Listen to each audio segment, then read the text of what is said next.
Sitaram everyone, स्वागत है एक और नए व्लॉग में। और ये है 15 अगस्त का दिन। छुट्टी है तो पुन्नू और उसके पापा सोए हुए हैं और मैं इसीलिए आज आराम से सारे काम सुबह से अपने निपटा रही थी और बस आराम से अपने तसल्ली से सारे काम किए। उसके बाद यहाँ किचन में आके मैं बना रही हूँ 15 अगस्त वाला स्पेशल नाश्ता, जो कि मुझे लगता है कि ज़्यादातर लोगों के घर में यही सब बनता है 15 अगस्त में और 26 जनवरी में, जैसे ब्रेड पकोड़े, पकोड़े वगैरह यही सब बनता है।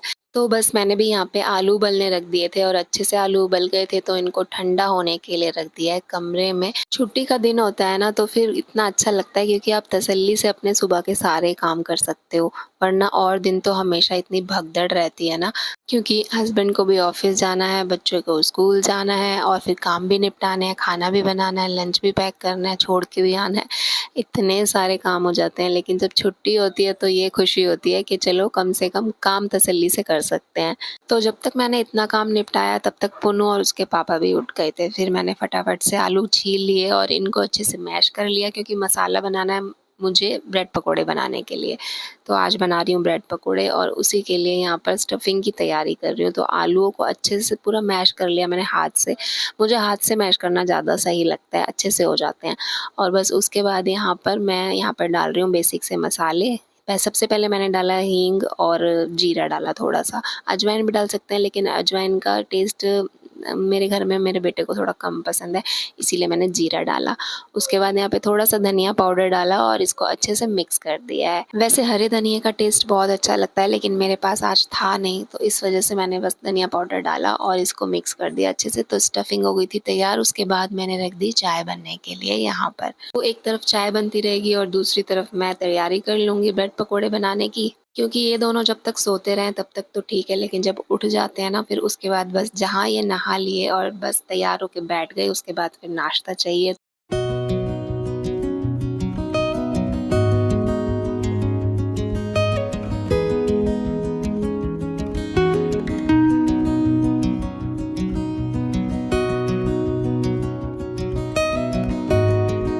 तो यहाँ पर मैंने सैंडविच ब्रेड ली है और इसमें अच्छे से ना आलू वाली स्टफिंग को मैं भर ले रही हूँ और थोड़ा सा साइडों से दबाते हुए, बीच में से दबा के मैं नहीं भरती हूँ, क्योंकि कई बार क्या होता है ना, ब्रेड भी टूट जाती है बीच में से प्रेस करने से।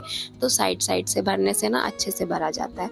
और बस इस तरह से मैं ना इनको 4 पीस में कट कर लेती हूँ। तो ये वाले जो छोटे छोटे ब्रेड पकौड़े बन के तैयार होते हैं ना, ये बहुत अच्छे लगते हैं खाने में भी और देखने में भी, और फटाफट बन भी जाते हैं। पहले मैं भी वही शेप ट्राई किया करती थी ब्रेड पकोड़ों की, मतलब उसी शेप में बनाती थी जिसमें बनाए जाते हैं, लेकिन जब से मैंने ऐसे बनाने शुरू किया है ना, फिर मैं ऐसे ही बनाती हूँ, क्योंकि एक तो ये बन भी जल्दी जाते हैं और दूसरा ये है कि अच्छे भी लगते हैं बहुत। और बच्चों को जब आप दोगे ना, तो बड़ा पीस, वो जैसे पूरा ब्रेड पकोड़ा होता है, तो बच्चे कई बार छोड़ भी देते हैं, लेकिन ऐसे छोटे छोटे होते हैं ना, तो बच्चे खा लेते हैं, उन्हें खाने में भी कंफर्टेबल रहता है। तो बस यहाँ पे मैंने बेसन लेके और हाथ से ही खूब अच्छे से फेंटा है, क्योंकि हाथ से बहुत अच्छा फेंट जाता है बेसन। और इस तरह से पहले थोड़ा सा पानी डाल के ना गाढ़ा गाढ़ा ही फेंटती हूँ मैं, ताकि सारी गुठलियाँ जितने भी इसमें लम्स होंगे ना, सब निकल जाते हैं, एकदम स्मूथ बैटर बनता है। और बैटर अच्छा बनना बहुत ज़्यादा ज़रूरी है, मतलब इसका बेसन का घोल बहुत ज़्यादा ज़रूरी है कि अच्छा बनाओ, तभी आपके पकोड़े या ब्रेड पकोड़े जो भी आप बना रहे हो वो अच्छे बनेंगे, उनका टेक्सचर अच्छा आता है।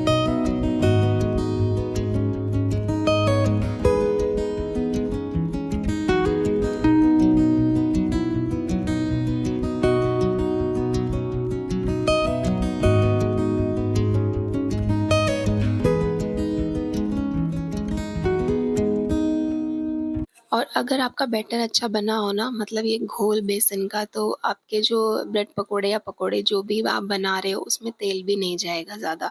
तो इसीलिए इसको खूब अच्छे से फेंटती हूँ मैं, ताकि थोड़ा बहुत टाइम अगर लग भी जाए तो कोई दिक्कत नहीं है, लेकिन हाँ, ये है कि बैटर अच्छा बनना चाहिए। तो बस यहाँ पे मैं सबको फ्राई कर ले रही हूँ मीडियम फ्लेम पर, क्योंकि मीडियम फ्लेम पर ही पकोड़े या ब्रेड पकोड़े ना बहुत अच्छे सेकते हैं, क्योंकि अगर आप लो पे सेकोगे ना, तो फिर उसमें तेल जाने का डर रहता है और अच्छे नहीं बनते, और हाई पर जल जाते हैं जल्दी, अंदर से रह जाते हैं कच्चे। तो इसीलिए मीडियम फ्लेम बिल्कुल ठीक रहती है ब्रेड पकोड़े या पकोड़े फ्राई करने के लिए। तो मैंने भी यहाँ पे सारे ब्रेड पकोड़े जितने भी मुझे बनाने थे ना, यहाँ अच्छे से पलटते उलटते, मतलब उलट पलट करके अच्छे से सेक लिया था गोल्डन होने तक।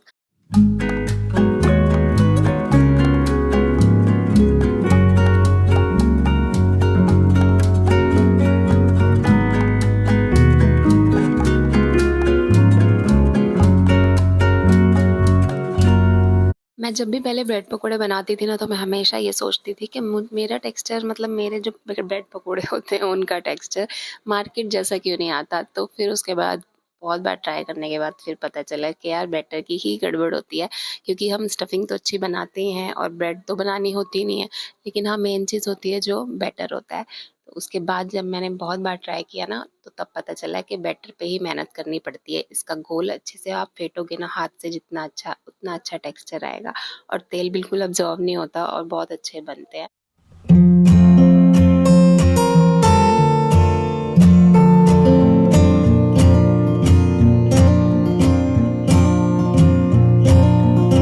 यहाँ पर मैं कोशिश कर रही थी थोड़ा-सा डेकोरेशन कर दूँ, लेकिन लग रहा था कि ऐसे ही ठीक है, क्योंकि ये टिक ही नहीं रहा था। तो बस यहाँ पे मैंने थोड़ा-सा सॉस रख दिया साथ में, क्योंकि चटनी मैंने बनाई नहीं थी, और बस साथ में चाय बना ली गरम-गरम।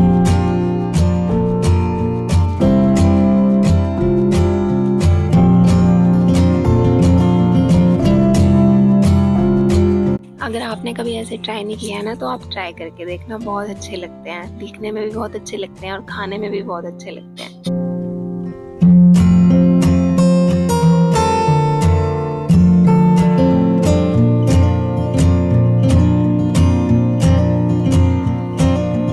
बहुत देर से वेट कर रहे थे पोनू के पापा और पोनू, क्योंकि भूख लगी थी।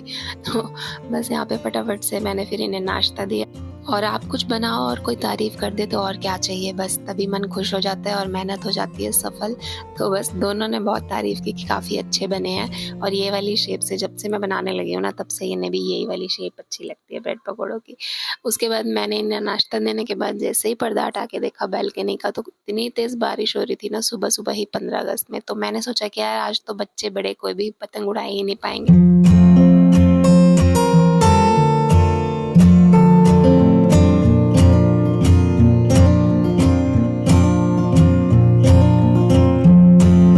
क्योंकि 15 अगस्त पे सबसे ज़्यादा वेट मुझे लगता है इसी चीज़ का करते हैं कि पतंग उड़ाने को मिलेगी, और अलग ही एक्साइटमेंट होती है बच्चों में खासकर। लेकिन सुबह-सुबह इतनी बारिश होने लगी और पूरे दिन हुई, तो शाम को जाके थोड़ा-सा मौसम सही हुआ था, तो फिर सबने शाम को ही पतंग वगैरह उड़ाई थी।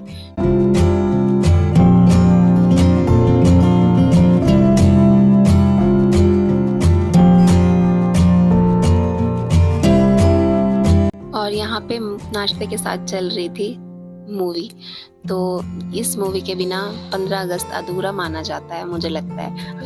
क्योंकि ये मतलब केबल पे तो आती ही आती है, लेकिन मेरे टीवी में तो केबल नहीं है, वाईफाई से कनेक्टेड है, तो पुन्नू के पापा ने चलाई हुई थी।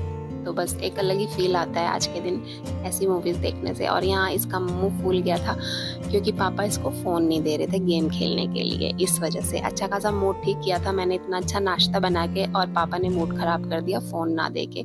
बच्चों को आजकल फ़ोन की बहुत ज़्यादा गंदी आदत पड़ी हुई है।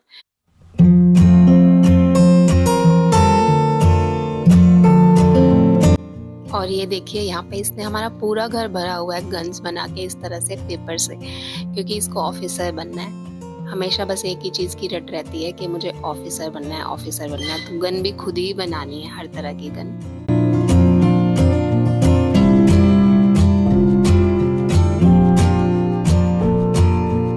तो शाम को हम लोग फिर मार्केट आ गए, क्योंकि अगले दिन फिर जन्माष्टमी है, तो फिर उसकी भी तैयारी करनी थी।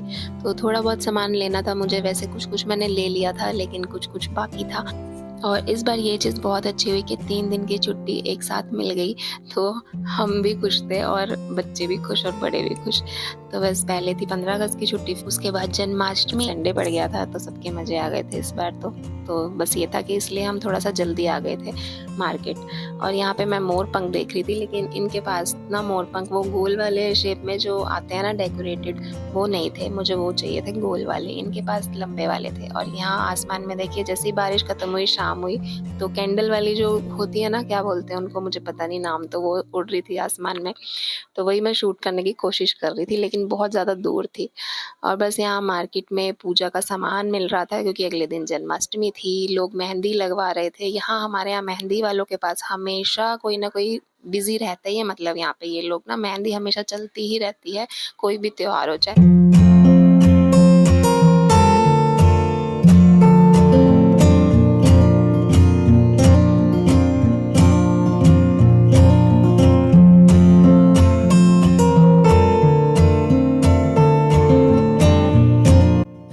पे देखिए कितने सुंदर-सुंदर पोशाक और झूले वगैरह सब मिल रहे थे जन्माष्टमी के लिए।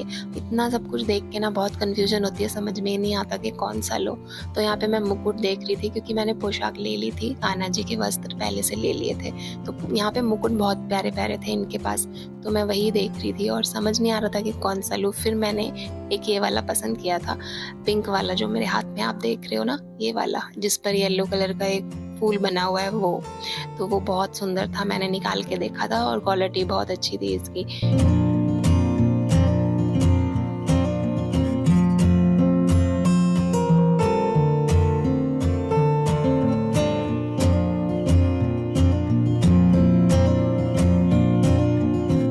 त्योहारों की असली फीलिंग वैसे मार्केट में आके ही होती है, जब आप बाहर निकलते हो, बाजार में आते हो, दुकानों पर सब कुछ चीज़ें देखते हो ना सजी हुई। और हमारे यहाँ तो खासकर बहुत अच्छा, अभी तो खैर इतना नहीं होता, लेकिन जब दिवाली का टाइम आता है ना तो बहुत सुंदर सजाया जाता है। यहाँ पे पूरी मार्केट बहुत सुंदर सजाई जाती है और मार्केट भी बहुत अच्छी लगती है। मैंने आपको पहले भी शेयर की है, जब दिवाली के आसपास मैंने शॉपिंग की थी धनतेरस पे, तब मैंने आपको दिखाया था कितनी सुंदर सुंदर चीज़ें मिलती हैं यहाँ पर। और हमेशा, और पोशाक भी देखिए कितनी प्यारी-प्यारी मिल रही थी ना यहाँ पर, बहुत ही प्यारी, इतनी सुंदर लग रही थी सारी। तो समझ में नहीं आ रहा था कि, वैसे मेरा मन कर गया कि लेने का, ली तो मैंने ली थी पहले से ही, पर मन कर गया देख के कि एक और ले लूँ। वैसे भी वो वस्त्र तो काम आ ही जाते हैं।